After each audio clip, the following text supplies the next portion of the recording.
అలాగే అటవీ శాఖకు సంబంధించి మనకి 28-33% ఉండాలి.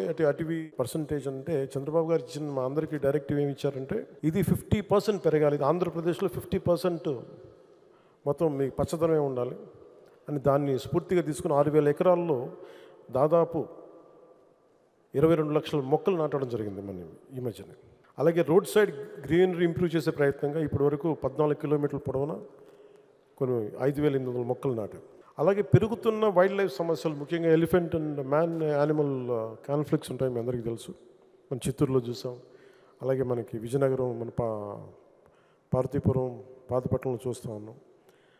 వెంటనే తీసుకెళ్ళి చాలామంది వైల్డ్ యానిమల్స్ కానీ జంతువులు కానీ అటాక్ చేయటం వల్ల, ముఖ్యంగా ఏనుగులు పంటల నష్టం ఇటు అన్నిటి వల్ల వీటిని దృష్టిలో పెట్టుకొని రాగానే కర్ణాటకకు వెళ్ళి 2 రాష్ట్రాల మధ్య అటవీ శాఖతో మాట్లాడి, అక్కడ గౌరవ అటవీ శాఖ మంత్రి గారితో మాట్లాడి 2 రాష్ట్రాల మధ్య నిర్మాణాత్మక సహకారాన్ని పెంపొందించే ప్రయత్నం జరిగింది.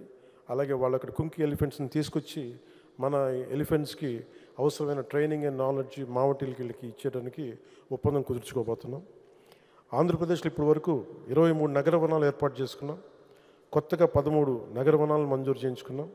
కొత్త నగర వనాల కోసం 15 కోట్ల 40 లక్షల నగర వనాల అభివృద్ధికి మొట్టమొదటి విడతగా డబ్బులు విడుదల చేయడం జరిగింది.